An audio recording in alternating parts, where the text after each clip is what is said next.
Good morning students. हमने last lecture में जो रिजल्ट्स डिस्कस किए थे कि if F and G belongs to R alpha then F into G belongs to alpha means अगर दो फंक्शंस अगर रिमान इंटीग्रल इंटीग्रेबल हैं तो उनका प्रोडक्ट भी रिमान इंटीग्रल इंटीग्रेबल होगा। और इन पर्टिकुलर हमने कहा था F square belongs to R alpha. यहाँ ये रिमार्क दे रहे हैं। रिमार्क में देखो इसका जो प्रूफ वो दे रहा है। फिर हमने एक थ्योरम भी की थी, 17 थ्योरम थी। वो क्या थी कि फंक्शन एफ जो था वो आर अल्फा से बिलोंग कर रहा था। तो हमने और एक फंक्शन फाई था आपका कॉन्टिन्यूस था, तो हमने उसमें एच डिफाइन किया था, phi circle F composite function define किया था और प्रूव किया था वो कंपोजिट फंक्शन एच जो है वो भी हमारा आर अल्फा से बिलोंग करेगा। तो अगर आपको ये रिजल्ट जो दे रखा है, अगर ये रिजल्ट करना आता है बाई चांस, ये यही कि एफ ये वाला जो रिजल्ट हम प्रूव कर रहे हैं और उसके एनहेंस प्रूव करके देता है थ्योरम 17 के साथ, तब आपको ये काम करना है। क्या कह रहा है वो, let function phi be defined as phi of T is equal to T square. कि फंक्शन फाइव को हमने कैसे डिफाइन किया कि फाइव ऑफ जो फंक्शन दे रखा है जिसको आपने आर अल्फा से बिलोंग करता हुआ दिखाना है, फाइव ऑफ टी हमने वही डिफाइन कर दिया, T square. Then phi is clearly a continuous function being a polynomial function, continuous हो गया। देन एच फंक्शन हमने डिफाइन किया फाइव सर्कल एफ, यही फंक्शन था, मींस फाइव ऑफ एफ। ये फाइव ऑफ टी है टी स्क्वायर, तो phi of F क्या बन जाएगा आपका एफ स्क्वायर। और यूजिंग थ्योरम 17 एच आपका आर अल्फा से बिलोंग कर रहा है, तो यहाँ आपका एफ स्क्वायर जो है वो आर अल्फा से बिलोंग कर जाएगा। और अगर आपको दिखाना है एफ इंटू जी भी आर अल्फा से बिलोंग करता हो, तो अब इस एफ इंटू जी को आप उन टर्म्स में लिख दो जो रिमान इंटीग्रल इंटीग्रेबल हैं जो फंक्शंस। देखो इसको हमने कैसे लिखा, half of F plus G whole square minus F square minus G square. आपको पता है कि अगर दो फंक्शंस रिमान इंटीग्रल इंटीग्रेबल हैं तो उनका सम भी रिमान इंटीग्रल इंटीग्रेबल है। और अगर एफ प्लस जी रिमान इंटीग्रल इंटीग्रेबल है तो भी हमने ऊपर दिखाया कि एफ स्क्वायर भी हमारा रिमान इंटीग्रल इंटीग्रेबल है, ये एफ स्क्वायर भी और जी स्क्वायर भी। ठीक है, फिर हमें रिजल्ट भी पता है कि difference of two integrable function is also integrable, also Riemann integral integrable. और अगर इसको किसी कांस्टेंट से मल्टीप्लाई कर दें, सी मींस यहाँ 1/2 है, तो वो भी आपका रिमान इंटीग्रल इंटीग्रेबल होगा। ये जो रिमार्क में जो ये प्रूफ दे रखा है ये आपको तब करना है इस तरीके से अगर ये थ्योरम 17 के साथ देता है and hence means using theorem 17 आपको अगर ये प्रूव करना है तब आपको ऐसे प्रूव करना है। या फिर 2 मार्क्स में अगर आपको प्रूव करना है तब आप थ्योरम 17 की स्टेटमेंट देके आप तब ऐसे प्रूव कर सकते हो। ऐसे ही जो अभी हमने थ्योरम की थी कि अगर एफ आर अल्फा से बिलोंग करता है तो मोड एफ भी आर अल्फा से बिलोंग करेगा। अगर ये भी आपका मान लो 2 मार्क्स में आ जाता है तो आप ये शॉर्ट प्रूफ कर सकते हो थ्योरम 17 को यूज करके। यहाँ फंक्शन फाई जो है हमने क्या डिफाइन कर दिया, मोड टी, क्योंकि जो फंक्शन हमने आर अल्फा से बिलोंग दिखाना है, बिलोंग कर रहे हैं, वो हमारा मोड एफ है, इसलिए फाई ऑफ टी हमने मोड टी डिफाइन किया। तो फाई फंक्शन जो है वो कॉन्टिन्यूस है क्योंकि मॉडुलस फंक्शन है, तो एच जो है फाई सर्कल एफ होता है मींस फाई ऑफ एफ है, तो ये क्या बन गया आपका मोड एफ बन गया। और एच आर अल्फा से बिलोंग करता है तो मोड एफ भी आपका आर अल्फा से बिलोंग कर गया। नेक्स्ट जो डेफिनेशन है वो है R S integral as a limit of sum. क्या है, if function f is continuous then limit नॉम P tending to zero S P f alpha is equal to integration A to B F D alpha. यहाँ हमें क्या दिखाना है कि अगर फंक्शन f जो है वो कॉन्टिन्यूस है तो इसकी जो लिमिटिंग वैल्यू होगी कि किसका, जो ये रिमान स्टीगल सम, ये हम ऊपर पढ़ चुके हैं, Riemann स्टीगल some Nom P tending to zero, ये क्या होगा आपके पास integration A to B F D alpha होगा। क्या देखो क्या कह रहा है इसमें, फर्स्ट प्रूफ थ्योरम फोर क्या है आपकी, if function f is continuous then for each epsilon greater than 0 there exist delta greater than 0 such that for every partition p with norm p less than delta and ti belonging to this mod summation f of ti delta alpha minus this integral is less than epsilon. ये जो था ये theorem कौन सी है, जब आपने एक theorem की थी ना कि अगर फंक्शन f कॉन्टिन्यूअस है तो फंक्शन f जो है वो आर अल्फा से बिलोंग करेगा, और ये उसका सेकंड पार्ट था। तो ये वो वही थ्योरम आपको यहाँ प्रूव करनी है। और हमें ये भी पता है कि जो सम है इस सम को हम क्या बोलते हैं, रिमान इंटीग्रल सम बोलते हैं। तो ये हमारा क्या है, एस पी एफ एल्फा है, ये जो सम है minus integration A to B F D alpha, now this is less than epsilon. अब वो क्या कह रहे हैं कि लिमिट जो है वो एग्जिस्ट कर रही है, देखो क्या कह रहे हैं वो, कि अगर फंक्शन एफ कॉन्टिन्यूअस है तो ये लिमिटिंग वैल्यू इस इंटीग्रेशन के इक्वल होगी।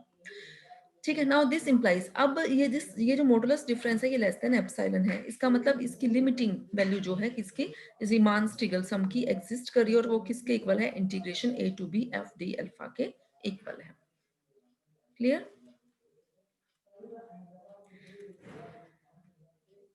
नेक्स्ट है if f belongs to R and alpha dash belongs to R on closed interval AB where alpha is monotonically increasing on closed interval AB, then f belongs to R alpha and integration a to b f d alpha is equal to integration a to b f alpha dash dx. Function f R से belong कर रहा है means Riemann integrable है, alpha dash भी Riemann integrable है function, और alpha जो है वो कोई मोनोटोनिकली इंक्रीजिंग फंक्शन है, तो आपको क्या दिखाना है, एफ जो है वो रिमान स्ट्रिगल इंटीग्रेबल भी होगा, और integration A to B F D alpha means यहाँ function F Riemann Stieltjes integrable है, तभी integration with respect to alpha चल रहा है, और किसके इक्वल दिखाना है, integration A to B F alpha dash D X, D X का मतलब क्योंकि ये F alpha dash function Riemann integrable है तभी इंटीग्रेशन विद रिस्पेक्ट टू यहाँ एक्स चल रहा है, integration with respect to x का मतलब रिमान इंटीग्रेबल और विद रिस्पेक्ट टू अल्फा का मतलब रिमान स्ट्रिगल इंटीग्रेबल। तो क्या कह रहे हैं, let epsilon greater than 0 be given since function f is bounded on close interval a b। Function f क्योंकि जो है वो रिमान इंटीग्रेबल है तो बाउंडेड है, बाउंडेड है तो बाउंडेड की हमने यहाँ डेफिनेशन यूज की कि there exist a real number m greater than 0 such that mod f of x less than equal to m for all x belonging to close interval a b।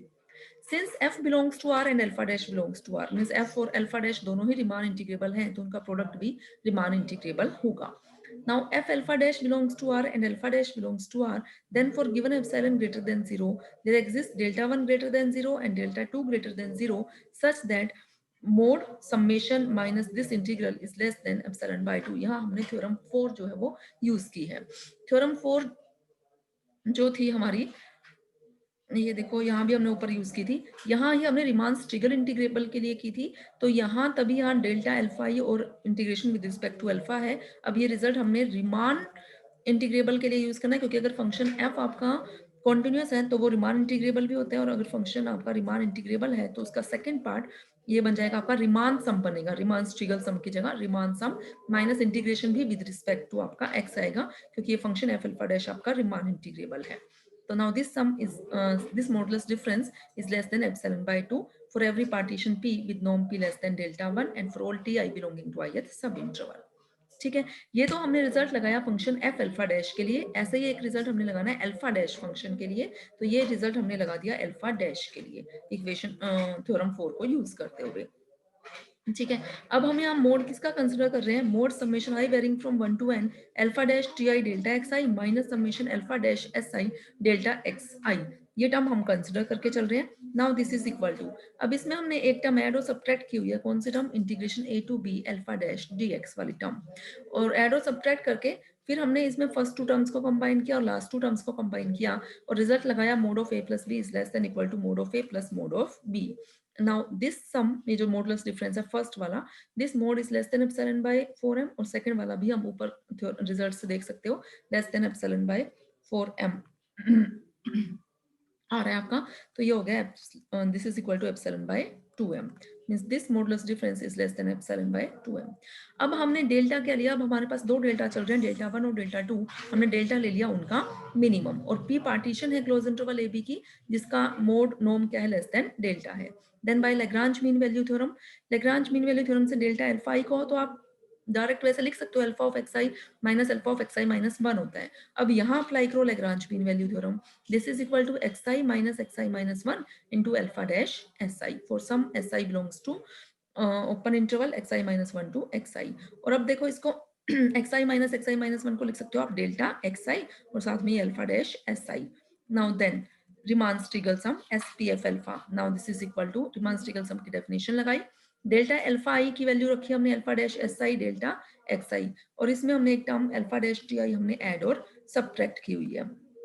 फिर alpha dash t आई जो plus के साथ है इस term को हमने separate किया हुआ है, फर्स्ट टू टर्म्स को हमने कंबाइन किया हुआ है और ये समेशन भी सेपरेट कर दिया उसके लिए। अब हम कंसिडर कर रहे हैं mod S P F alpha minus this integration, ये टर्म हम कंसिडर कर रहे हैं। Now this is equal to जो इसकी वैल्यू थी जस्ट हमने वो वैल्यू रख दी मोड साइन के साथ। नाउ दिस मोड को हमने सेपरेट कर दिया less than equal to mod A plus mod B का रिजल्ट यूज करके। फिर हमने ये मोड जो प्रोडक्ट में है वो टर्म तो एज इट इज आपकी लग जाती है, और जो सेकंड मोड है या हमारा लेस देन एप्सिलॉन बाय 2 है वैल्यू पुट कर दी इक्वेशन 1 से और जो ये फर्स्ट टर्म है ये भी आपका less than epsilon by 2m चल रहा है, ये इक्वेशन 3 से वैल्यू पुट कर दी, तो ये आपके पास टर्म जो है डिफरेंस लेस देन एप्सिलॉन आ गया। तो इसका मतलब limiting value S P F alpha जो रीमान स्टिगल सम है इसकी लिमिटिंग वैल्यू एग्जिस्ट कर गई और वो किसके इक्वल हो गई, इसके इक्वल है। और आप फंक्शन इसका मतलब क्या हो गया, so function F belongs to R alpha, function R alpha से बिलोंग कर रहा है तो इसका मतलब इंटीग्रल एग्जिस्ट कर रहा है और वो इंटीग्रल किसके इक्वल हो गया, integration A to B F alpha dash D X के इक्वल है। ओके स्टूडेंट्स, बाकी हम नेक्स्ट लेक्चर में